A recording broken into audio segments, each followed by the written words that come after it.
Amazing. Let's do it. Sounds great. So thank you all. Chelsea said that we have 60 some people registered for this. I see a ton of faces. People are trickling in, which is really exciting. So thank you for attending today. This is our Consulting 101 session. It's part of Colgate's Career Discovery series.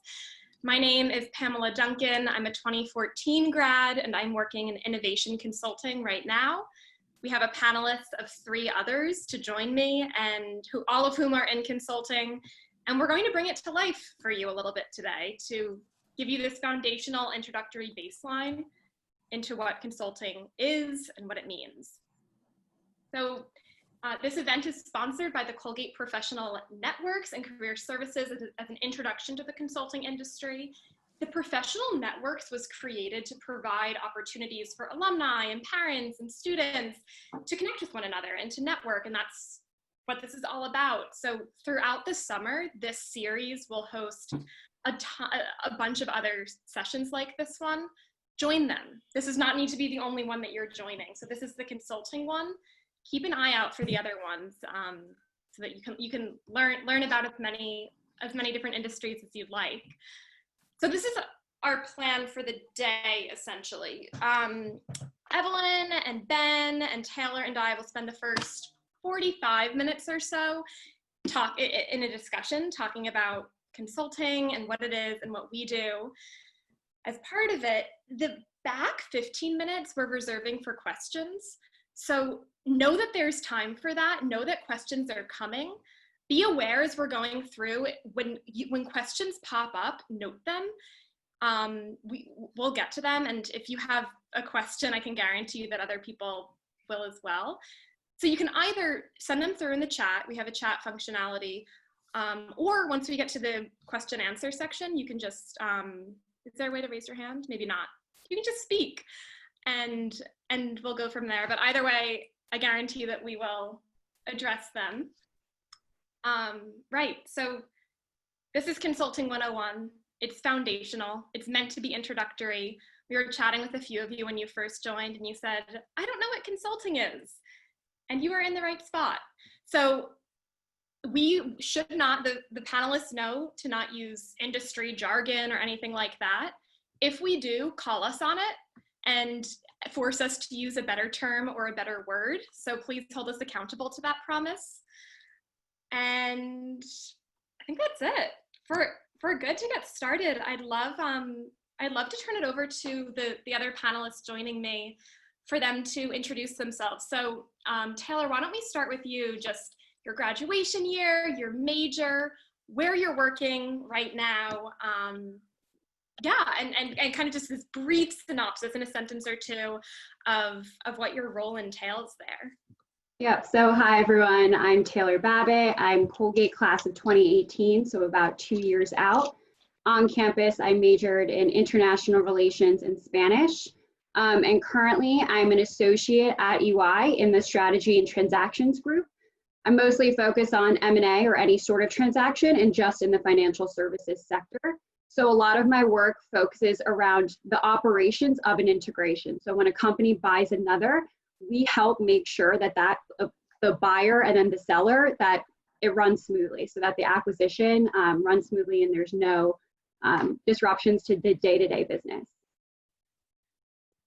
Cool. Thanks, Taylor. And Evelyn. Sure. Hi all, my name is Evelyn Koh. I am class of 2011. I majored in molecular biology and minored in economics. And I work at IQVIA, which is a global company that provides data, technology, research services for the pharmaceutical and biopharma sector. So at IQVIA, I was a consultant for almost 4 years and now have transitioned to an associate director of corporate development role. But as a healthcare consultant, I would describe my role as helping the biotech and pharma companies more efficiently and effectively bring their new medicine to market to help patients. And Evelyn, when you say corporate development, what do you mean by that?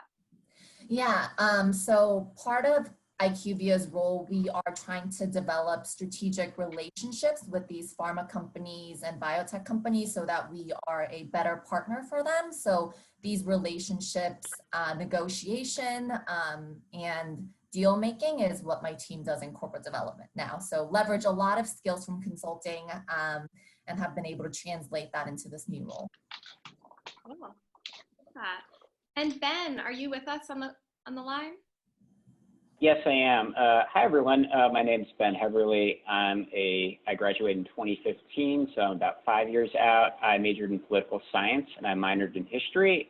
I'm a senior associate at Whiteboard Advisors, which is a DC-based, what we would probably describe ourselves as a social impact consulting company. So in my role, I help our team use strategic communications, research, and lobbying, different strategies and tactics to help our clients achieve their goals. We work with education technology companies as well as education nonprofits. So for education technology companies, usually it's helping them increase their sales or grow their users. And then for nonprofits, it's helping them advance policy or just get their ideas be more widely discussed in state governments or on Capitol Hill. Cool. And I'll introduce what I do, and my major. So I majored in political science, minored in economics, and my true love was always art history. So those were all of my extra classes.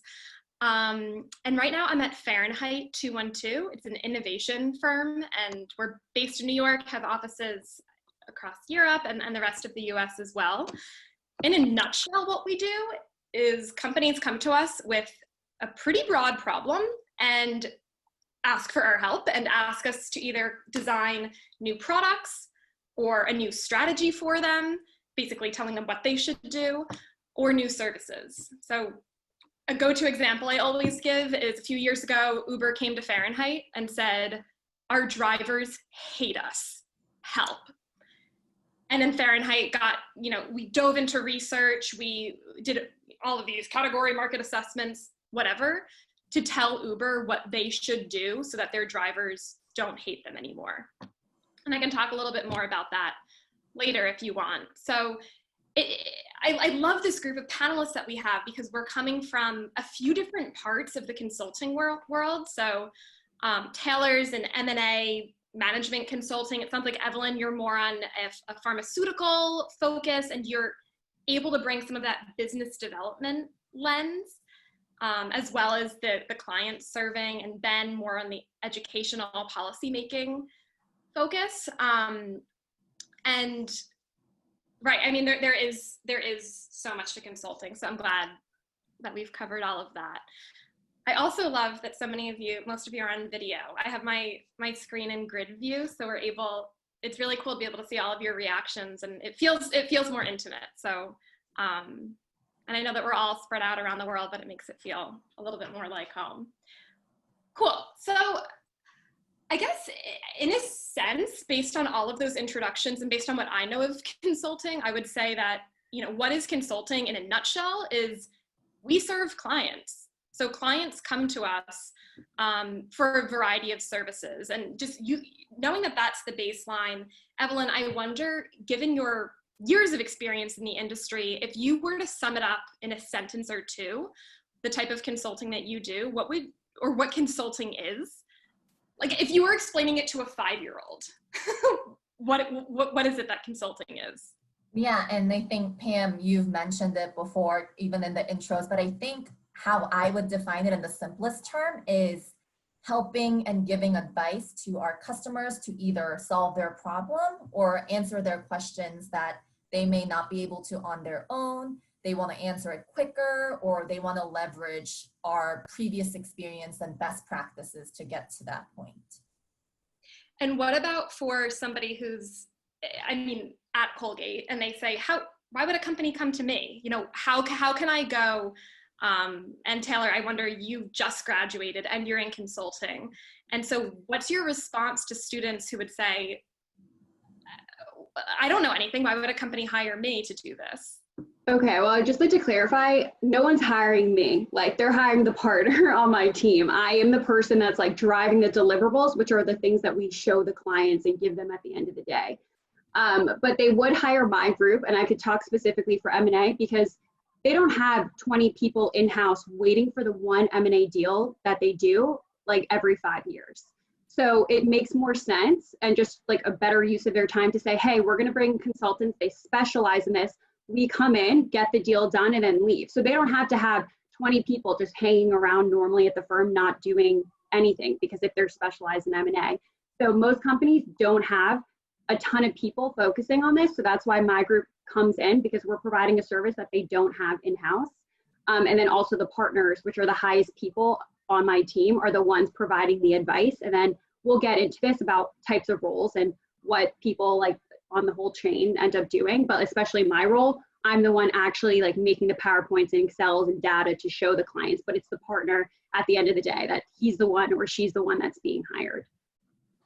Yeah, I love that that little bit of insight that you gave, and I think and Evelyn, you're so front and center with this because so much of what you do is selling to these buyers, right? So I guess at this point, Taylor, you're saying that you're not in those discussions, but it's somebody like Evelyn and the really high up people at the company who are having those discussions.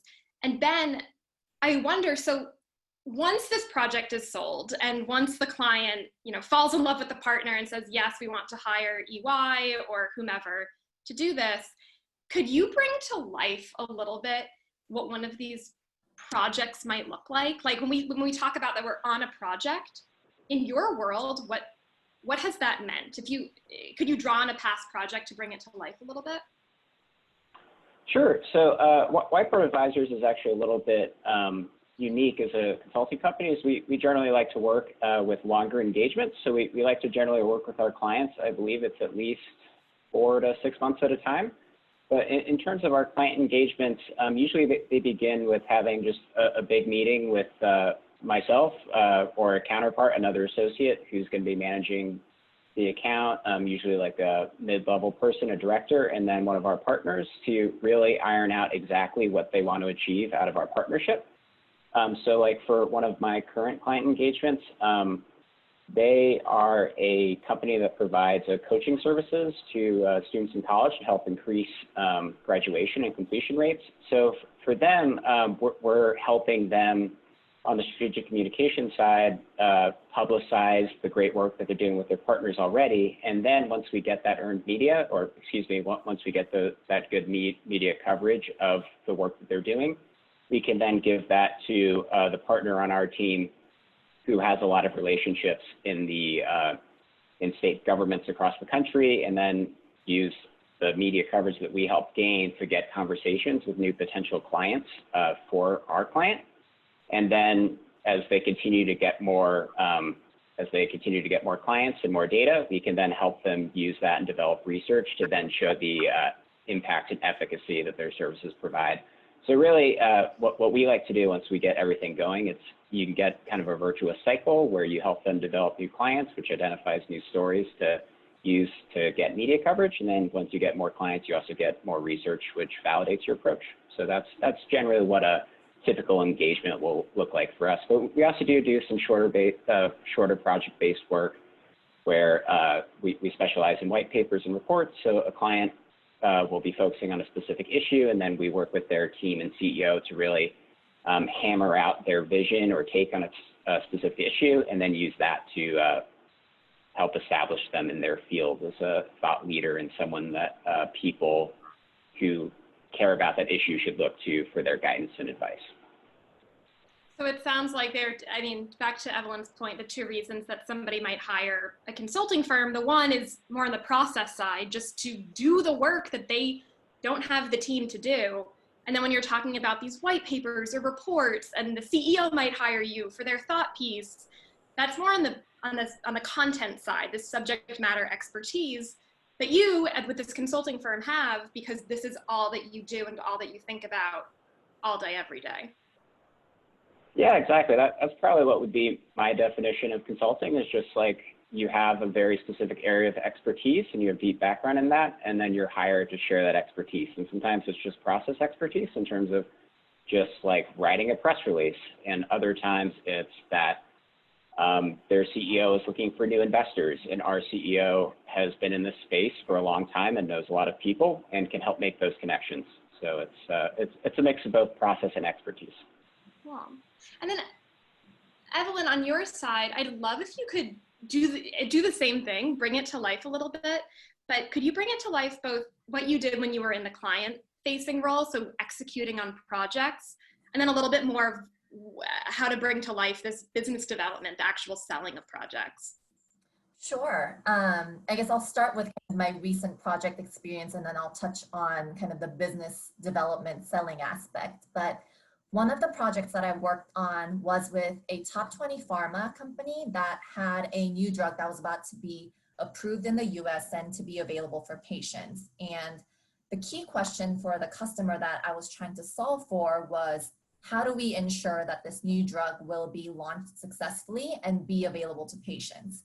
Which is quite a broad question statement. So my team and I broke this down to various work streams. So some of them included promotional marketing to patients and to doctors, brand strategy and messaging for advertisements, drug supply, stakeholder management to make sure all the appropriate leadership at our client was aware of this pending drug launch. So I traveled to our customers' headquarters 3 days a week, every week, to manage these various work streams, work with my customer team's counterpart, and oversee the overall product launch process. And this was about a 9 to 11 month project from kind of beginning to the drug approval.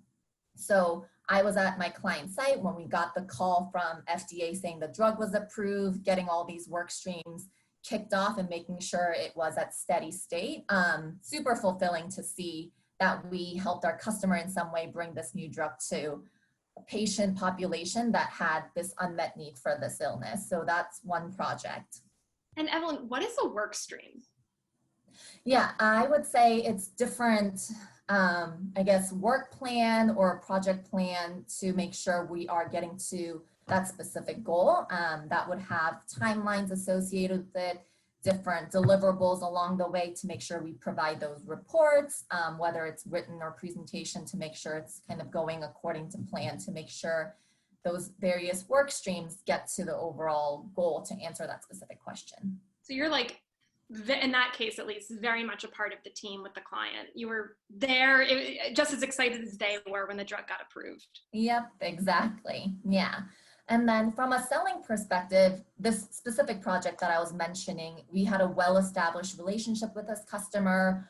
Our experience in product launches has been well-established. So it was rather easy sell in terms of, they should bring in IQVIA. But various times, I think there's certainly a lot of business development efforts that go into these projects. So how typically it works is, from a customer, they send us what's called an RFI or an RFP, which is request for information or request for proposal. So part of the business development effort is we try to highlight to the customer why we are the best fit for the project. So like Taylor mentioned, we highlight our expertise in doing this, and as Ben mentioned, whether that's the process or the content experience, to get the customer bought into the fact that we will be the best partner. And typically we have conversations with the customer. We sometimes have what's called a bid defense, where we have either face-to-face or telephone meetings to go through the content and then await kind of their decision for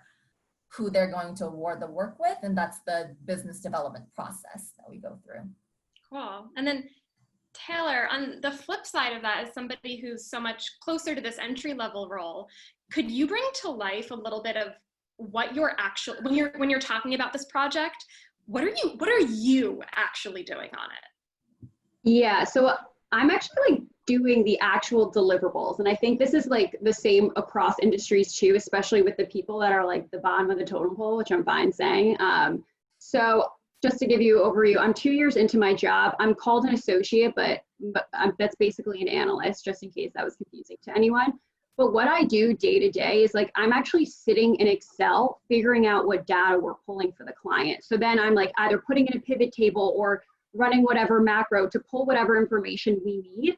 And then once I have that summarized, I'm sending it up the chain of command. So usually I don't have to send it to a senior, which is the level right above me, just because I'm almost at that level. I'll send it to a manager. I'll get sign off. So he's like, or she is like, great, good to go. Or sends it back. I have edits. I have to figure something out. And then once it gets to that manager level, it's ready for the client. So then I take whatever data I have or whatever I'm trying to show, usually put it in a few clear slides for the client, just because we don't really send, or especially my group, we don't really send any data back. We just send like a final number back, which is very easy to understand for them. So I sit in PowerPoint, I'm making it look very pretty, very clear to the point, send it back to my manager, get sign off, and then send it to the client.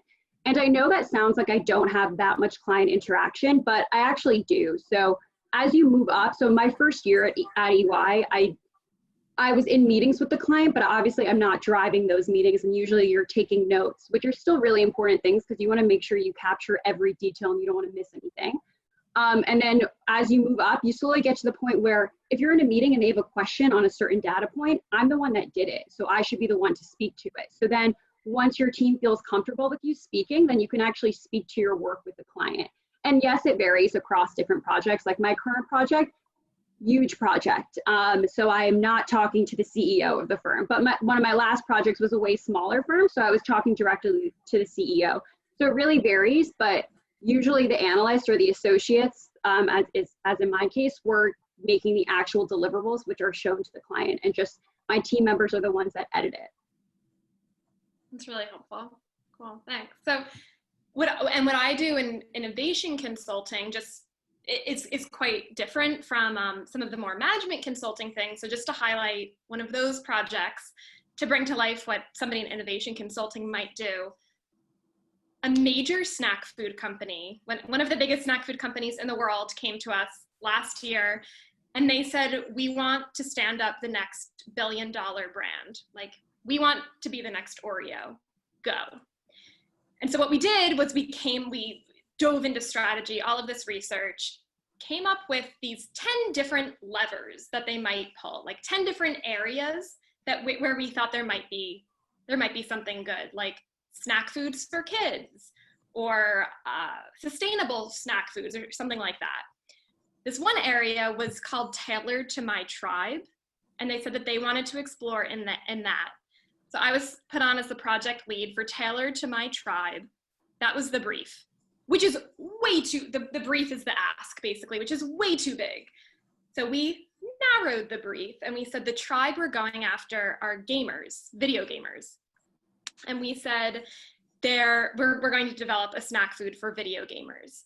So what we do then is that we do all of this research with gamers. We figure out what their pain points are. Why aren't they eating in game? Because they're not. And how, like, is there a world in which we could develop a snack food and that they would eat in game? We come up with all of these ideas for what the snack foods could be. We work with a culinary partner to prototype them. So we actually have the snack food. We're able to give it to gamers, send it to them, say, try this, do you like it? Back and forth in a really agile way to make it better based on their feedback. And then, end up with this new brand that they're going to launch. So that's more of a product innovation focus. Just to bring to life, when I say innovation consulting, that's a piece of what that means. Cool. So Taylor, that was really helpful. Kind of bringing to life what an entry-level person does at the company. Ben, I wonder, does Whiteboard Advisors, what is that internship or entry-level program? What does that look like? So we do have interns. We generally have them really all year long. I think in terms of students from outside of the DC area, that's generally in the summer. So our interns, actually, we can have either current undergrads or people who just graduated. We also occasionally have master's students who are just finishing up their master's program. So kind of depending on your educational background, depends what the internship is. For people at the undergrad level, I think you're kind of doing what Taylor spoke to, but another step down and another step kind of removed from the client. Is you're doing a lot of the introductory research. So if one of our partners is interested in exploring a bill that's currently pending in Ohio, for example, they might have an intern do some research about whether similar bills have been successful in the past. So it's a lot of research and then providing summaries for our partners to then use in their own analysis and then to share with clients. Cool, love that. What about you, Evelyn? What an entry-level person might do? Yeah, I think it's very much similar to kind of how Taylor described it. They have various responsibilities for that project delivery. So they're involved in the initial project planning to make sure they develop a clear plan for tackling that customer's question and making sure that they follow that. And our entry-level roles take responsibility for those assigned work with moderate direction from, let's say, a manager or a partner. And they take a key role in participating in those internal team discussions, are heavily involved in developing the interim and the final outputs or reports. And, they also may be involved in the client communications or presentations, because at the end of the day, they did all the legwork, so they really own that information, and we view them as that project subject matter experts. That's cool. I'd say at Fahrenheit, it's similar in that regard, where at Fahrenheit, we say that we are the teaching hospital for innovation, which I love. There's such a training and coaching culture, and so much of that is just throwing people into the deep end and saying, Taylor, if you were the one putting that deliverable together and you put that section together, you're the one presenting it to the client. And at Fahrenheit, we have two teams, Magic and Money. And the Magic team is idea development. We come up with the ideas, and the Money team is more what you do, Taylor, more of that commercial strategy. So working in Excel and in models a lot of the day. And every team is staffed with both. And I really love our internship and analyst program, and I think a lot of similar firms have this set up where it's rotational.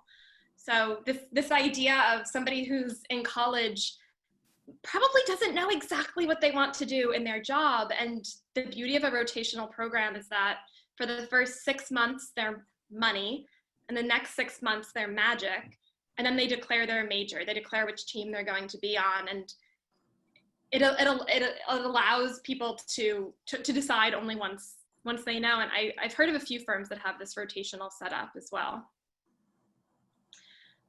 Cool. So shifting gears a little bit to the kind of skills or the kind of mindset that makes somebody successful in consulting.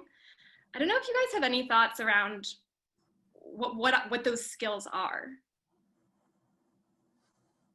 I could start with this. So I know my job sounds pretty analytical, but I didn't know anything until I started. I started as the only liberal arts person in my smaller group compared to everyone else that went to business school. So anytime something would come up, I'm like, oh, do you know this? They don't even know it. So we were all learning at the same time. Yes, their Excel skills were way better than mine. So during training, I would have to go back and get faster, even with PowerPoint too. Items like that, but it doesn't put you back. And even in the interview process, it's fine to not be the best. No one's expecting you to be the best. I'm still not the best in my group, but I've grown so much. So I also just want to preface that is that, yes, I do work a lot with on the analytical side, but I didn't know anything until I started. Even now I'm still Googling things to figure them out. But I do think there's a lot to be said about the soft skills side. Just because, especially in my role, we're very client facing, or even if you're sitting in a meeting and it's chit chat before or right after the meeting, you want the client to feel comfortable with you. And also my job can be pretty stressful sometimes, just because when we're in a transaction, we don't want people to quit. Sometimes I can't even talk details about a lot of my transactions because they're not public, so they haven't come out yet. And we don't want people to quit. It's a very nervous environment, because first, sometimes we can't go on client site because we don't want the clients to see us, because they're going to be nervous that something's going on. So it's kind of the mindset that we have to go into, calm everything down to let them know that we're there and we're capable, but that comes from the soft skill side. So I honestly think that's more important coming into this job, and then the analytical skills come. So don't worry about being an Excel pro. If you are, fantastic, you could probably beat me, but you don't have to focus on that, but focus on being adaptable to different situations and just being smart in the sense of not book smart, but I'm thrown into a lot of different situations where I don't always know how to approach it, but now I'm at the point where I'm like, okay, I'm confident enough in myself and like my broad skill set that Colgate gave me that I can approach different problems and at least have somewhat of an idea of where to start now. And I think you hit the nail on the head with how Colgate taught us to approach these problems. I mean, the consulting skill is the ability to learn. And that is what liberal arts teaches us. This idea of the liberal arts that you are just the student of the world and just acquiring all of this knowledge. Yeah, so I feel like in an industry where you're thrown into a new project and you have to, in a day, you have to become kind of an expert in that subject and in that industry and in that client and company, whatever. And sure, at these business programs, they probably taught them Python or whatever, but this world is moving so rapidly. And if you don't know how to learn the next thing, you're obsolete in 2 years. And I feel like with this liberal arts education, they teach us how to learn so that in your orientation, when everybody else is an Excel wizard, you just kind of knew how to become one yourself, which I think is pretty powerful. What about you, Yeah. Evelyn? With somebody with so many years in the industry, what's the magic sauce skill?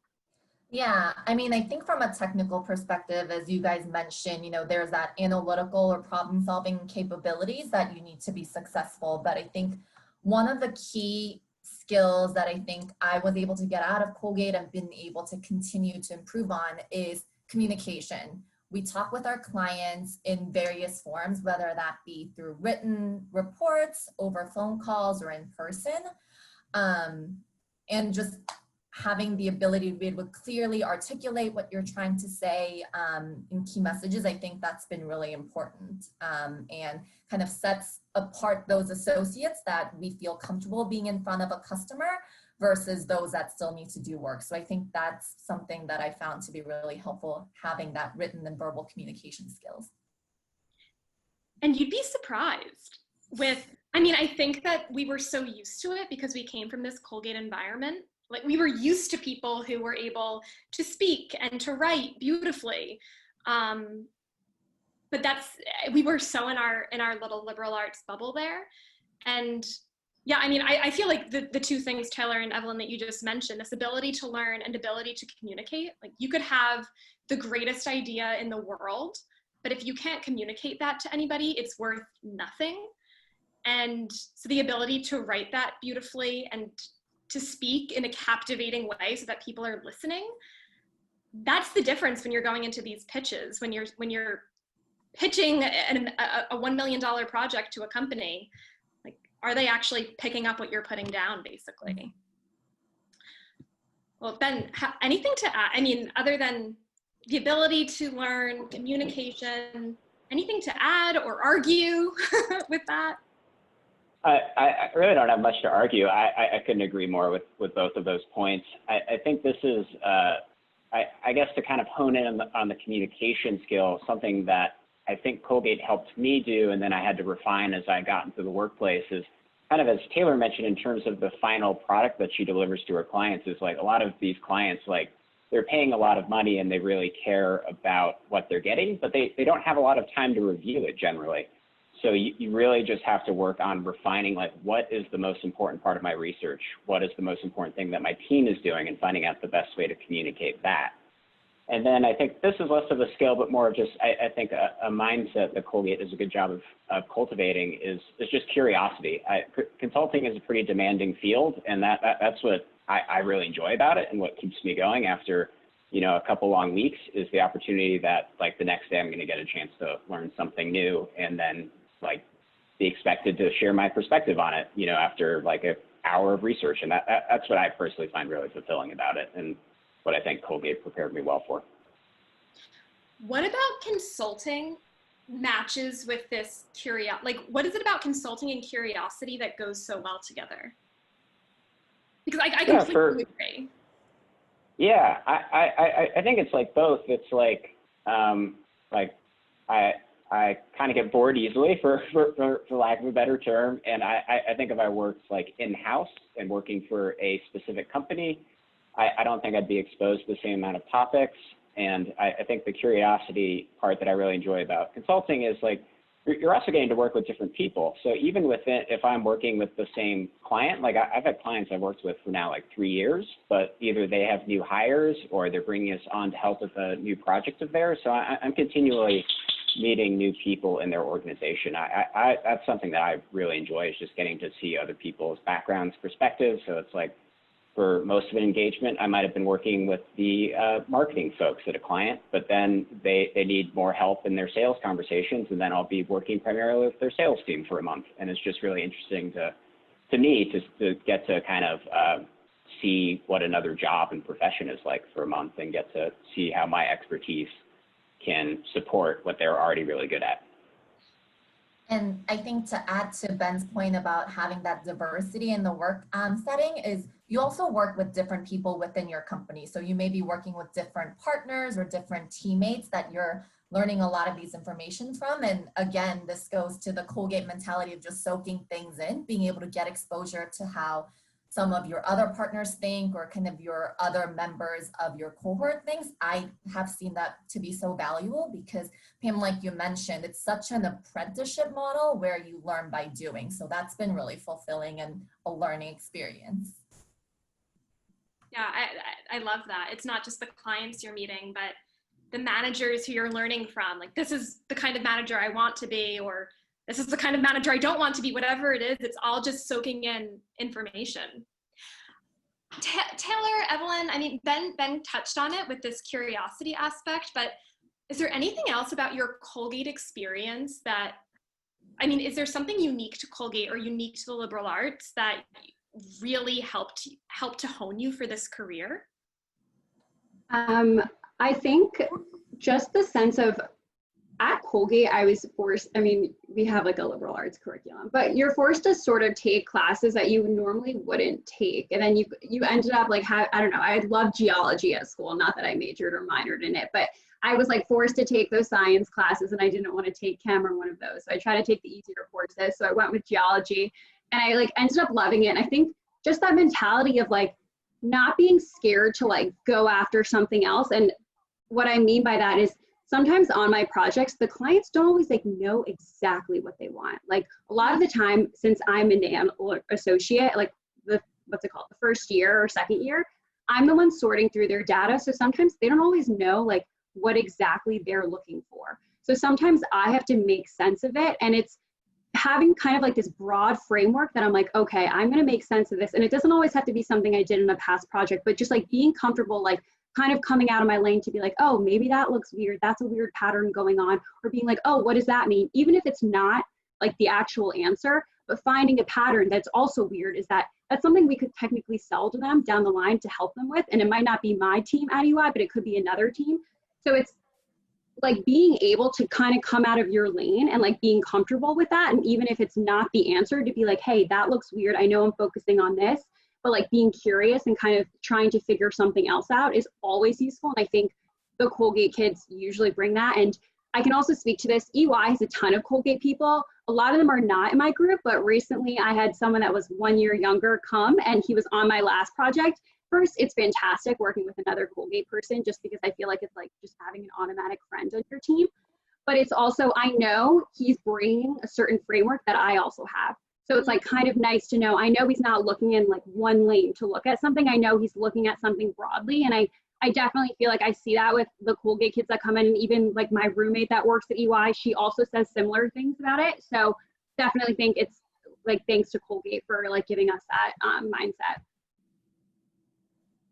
It's both the mindset. And you also mentioned not that you and the other Colgate student who you're working with, you're not afraid to speak up and to challenge something that the partner thinks.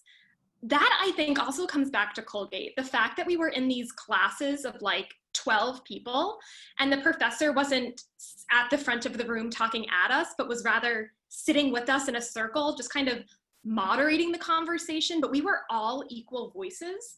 And that's huge in consulting, and it's huge for moving up in consulting. If you can show that you're an equal voice in the room, if you can, like you said, Taylor, be the person to raise the hand and say like, this is actually weird and maybe not right. And I know because I was digging in the data, and we should do something about it. And that's what I've seen a big difference, at least at Fahrenheit and when I was in management consulting, that there were so many people who kind of viewed the partners as being above them, which is not how we never had that relationship with our professors. They were never above us. They knew more than we did, of course, but we were all in the equal playing field, with which I don't know, it's a different vibe, I think.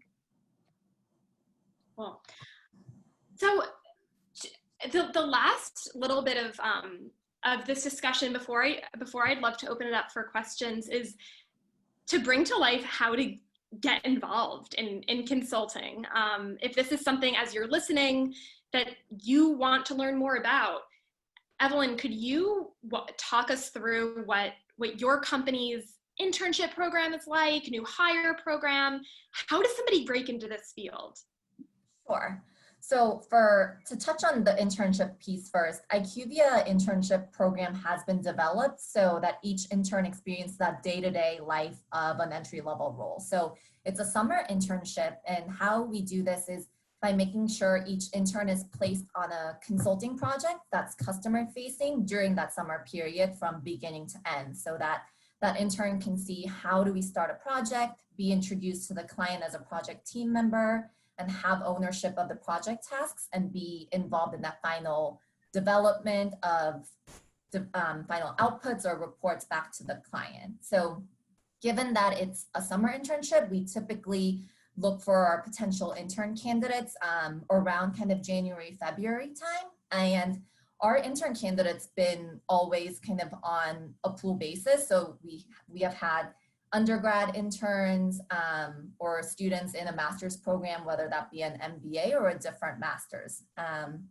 And for an entry-level role, IQVIA approaches it in a cohort manner. And what a cohort is essentially kind of almost a college class, where there's a class of summer 2020 associate that will be all starting at the same time. So similar to our internship program, we'll usually interview around, I want to say kind of like October time as the first wave of pools, and we'll also sometimes do a second wave of interviews around that January, February time.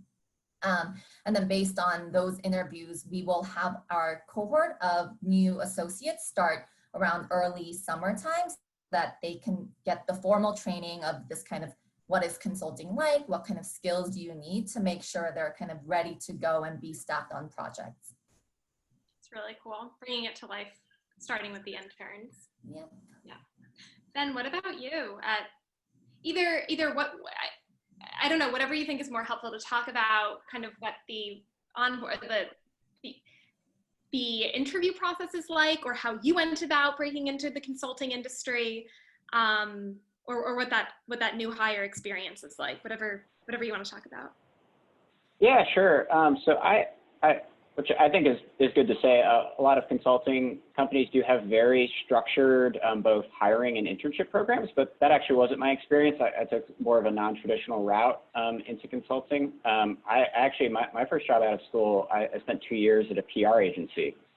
So then after that experience, I was looking for another communications focused job. And from that, I entered my current company, which offers a lot more offerings for that. So that was kind of my pathway into consulting. So I guess my takeaway there would be that, especially for smaller, more boutique consulting companies, it's not as structured as some of the larger companies. There's multiple ways in. Kind of for example, for our new hires and new associates, we don't have a cohort or like timing-based hiring system. We hire based on need.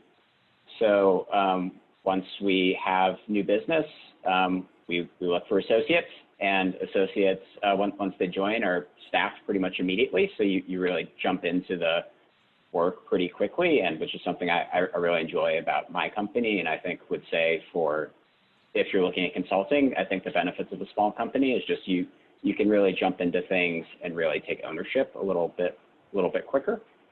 So I think that's probably my entry into consulting isn't super traditional, and I think that's probably the lesson is there isn't one way to break into it. There's lots of different types of consulting out there.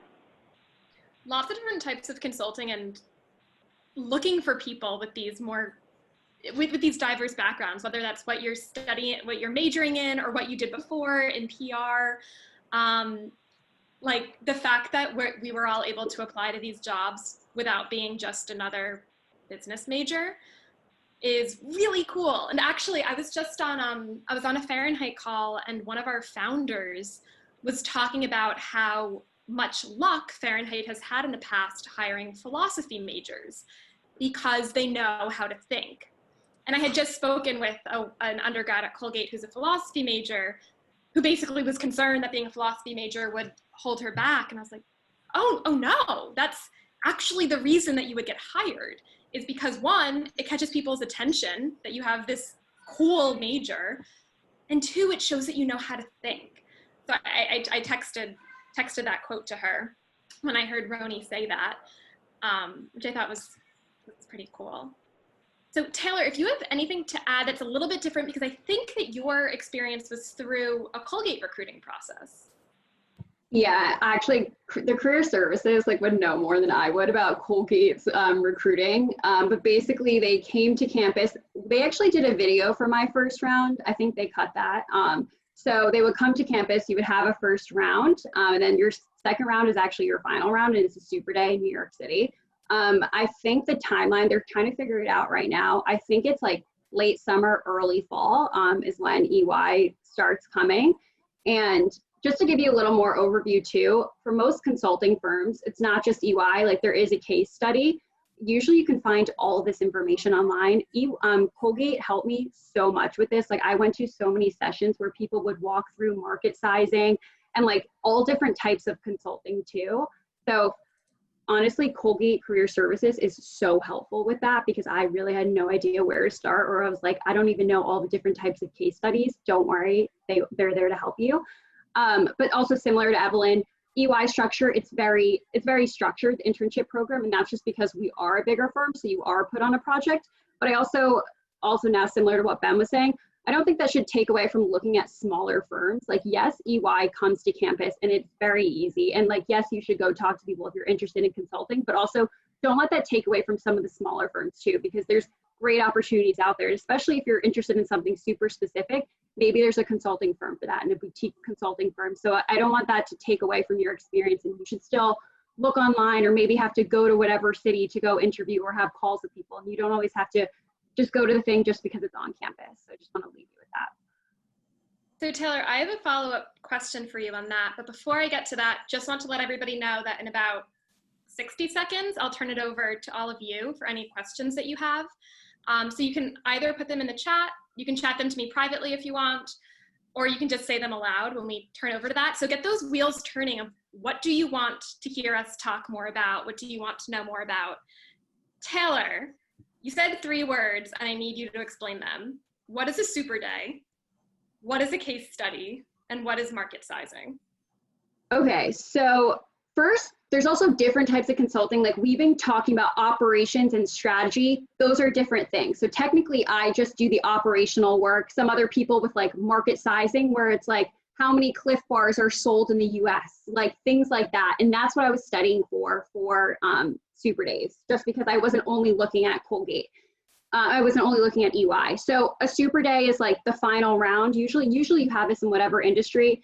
EY does it where it's 3 rounds. It's like the first 2 are mostly behavioral questions. So those are like a little bit easier soft skills. You should still really prepare for those and like be able to speak about yourself pretty quickly and to the point. And then usually the final round is a case study. So it really differs by the type of consulting you're trying to go into. Especially if it's a bigger firm, you can find all this information online, like what kind of questions they're going to ask you. I'm pretty sure mine was not a market size question, but maybe if you're going for a more strategy role where it's kind of higher level, it could be market sizing, where they would ask like how many Cliff Bars are sold in the US or something like that, where you're looking at like, okay, how many households are in the US? You start breaking it down by sector and things like that. So definitely, when you're going to the interview process, it's fine if you're looking at different types of consulting firms, but just know that they're going to ask different types of questions for their case study. And I'm pretty sure most of them will give a case study just because it shows that you put in the work, and you don't have to get the answer correct, but they just want to make sure you put in the work. And also can think about it. And sometimes they'll walk you through it as well if you're going off the wrong path, but you're clearly explaining your steps, and they'll help you through the process. Yeah, so basically that super day then it just one day in person with a bunch of interviews with different people.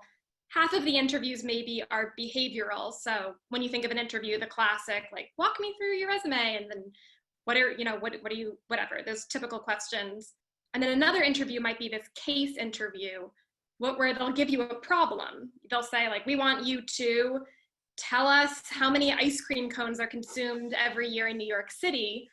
And you talk out loud to talk through your logic and reasoning so that they can kind of see how you're thinking about the problem.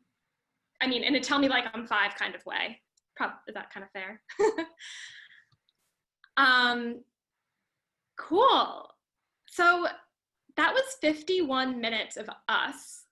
And I'd love to have 9 minutes solely around the questions that you guys want answered. So chat them to me, and I'll flick through the grid to see if anybody is like inhaling as if they're going to speak or raising their hand. What questions do you have? What do you want us to talk more about? Sure, Grant. Zach Duthie has a question. Oh, I'm sorry, Grant does too. Sorry, my bad. Okay. I'll go. Hi, I'm Grant Ress. I'm gonna be a junior next year. I'm from Southern California, but my question is, what are some traits and attributes that separate successful consultants from more unsuccessful ones? Evelyn, I see you nodding a lot. You Yeah. want to take that one? Sure, I'm happy to. I think building on some of the other discussions we were talking about, I think the analytical and problem solving, those are the basis skills of succeeding. But when I think about as you guys grow into this role, as you rise up the career ladder, I think some skill that I want to highlight is, leadership skills, whether that is growing to lead a specific work stream within a project, to grow to lead a whole project team, and maybe even down the line, managing direct reports, knowing how to motivate and engage team members based on understanding of what drives certain behaviors, and be able to consistently address that team issues and nurturing that team morale. I think it's key when you're a team member and as you grow within this industry to be able to have, and I think this is another skill that Colgate has been able to foster for me that I've seen really helpful. So I think that's another trait as you're growing as a consultant potentially. What I've seen a lot too, to buttress what you're saying, Evelyn, when you talk about leadership skills, more tactically, what that can mean in consulting is that you are not waiting to be told what to do. That yes, the manager in your project will eventually tell you what to do, but the people I've seen do really well just kind of like take a crack at 2 different versions of the same slide and send that to the manager and say, like, I'm not sure what you were looking for, but like, instead of just asking, I thought I'd just do it 2 different ways. Basically developing things that people can react to versus waiting for somebody to tell you exactly what they want. Yeah, I'd agree that, especially as someone who's been in consulting for a few years and is looking to develop those kind of higher level skills, it's then also not just anticipating like who you're reporting to, what they want, it's anticipating what the client wants. And it's like our CEO likes to say, it's like if our client just wanted someone to do exactly what they say, they just would have hired someone, but they didn't do that, they hired us. So if it's developing that sense of like, if a client wants to achieve a goal, being able to say it's like, we respect your opinion, but we disagree, we think we should do it this way. And just that kind of respectful pushback, I think is when I see like our partners at work, like that's what always really impresses me, is that level of client service and relationship building. Thanks for the question, Grant. David, did you say somebody else had a question? My name's Zach. I'm a rising sophomore, and so I have 2 questions. The first one's more specifically for Taylor, and then the rest one's for more general. But so, Taylor, what would you say is the biggest difference between what you do as an associate at EY versus what in mergers and acquisitions versus what a analyst at an investment bank does in mergers and acquisitions? And yeah, also, no, it's a great. Oh, sorry. Oh, It's a great question. Sorry, keep going. Ask the second No, one. I was just saying my second question too, and it's for everyone else too, is what would you say is the biggest mistake that people, at my point in life and my stage in the process make? Okay, so I'll hit the first one. I get this question a lot. So we work with the investment banker. So like on the deal, especially with integration work, sometimes the deal's already announced. The investment bankers already did the modeling. They threw in their numbers and like we all know they blew it up, created these synergies. You don't even need to know what these words mean yet, but basically they built up these models. They already did the pricing on the deal. My team is the operations side. So they're like, hey, okay, we already know we're going to buy, like the buyer comes in, we already know what we're going to pay, which is like what the investment bankers do because they did all the modeling. We already know we're going to buy this company. The investment bank already did their work, but now we don't actually know how to put this company we bought into our own. The investment bankers don't know how to do that because they were the ones that just sat and like did the models and they're kind of on the first process before my team comes in.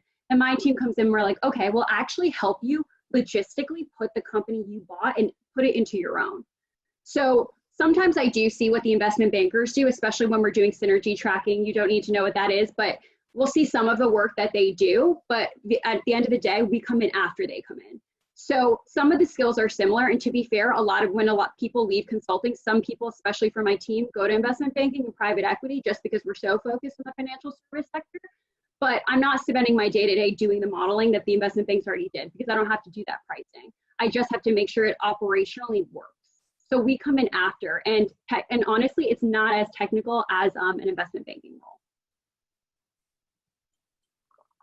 As far as the biggest mistakes, when I was interviewing for an internship going into my sophomore year, it was at Groupon in Chicago, and I didn't get it. I got a rejection voicemail, and I was bummed, but I emailed the recruiter just to thank her for what a great experience and for taking the time to meet me.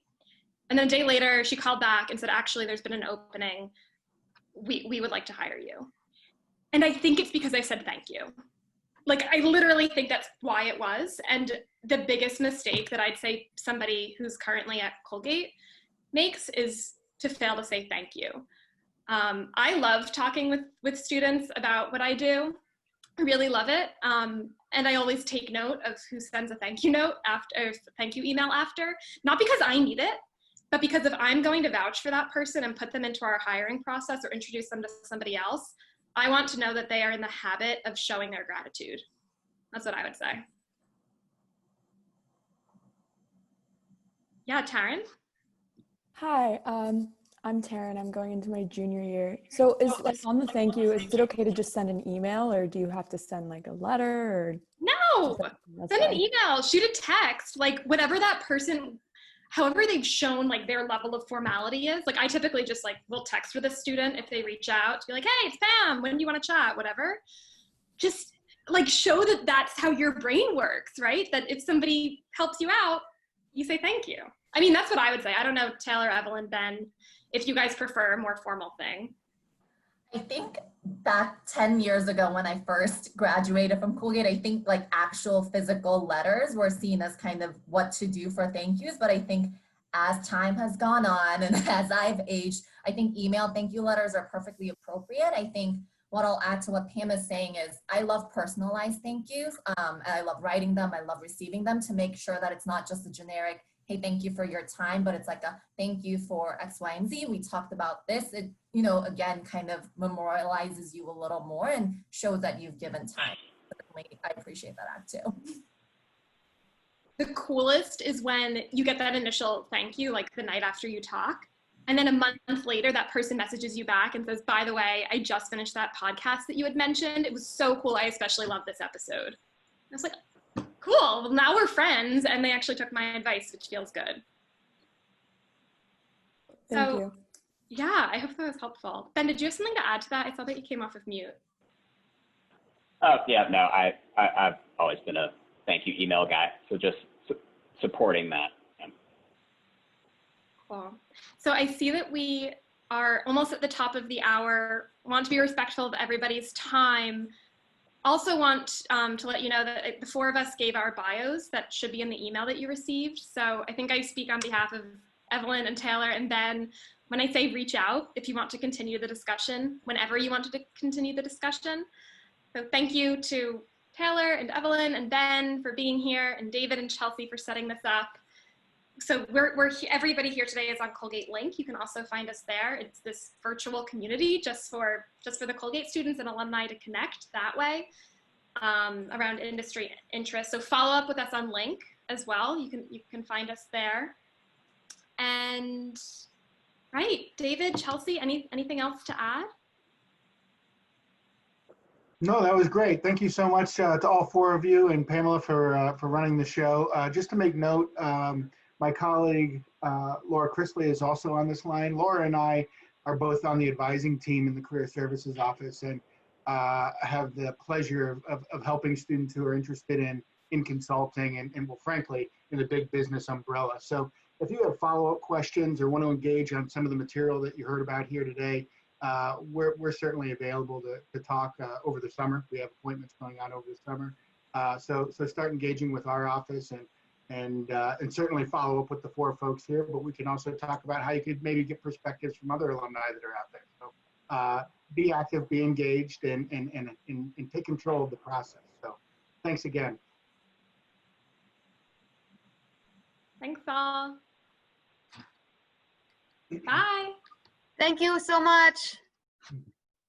Thank you guys very much. Bye, thank you. Thank you.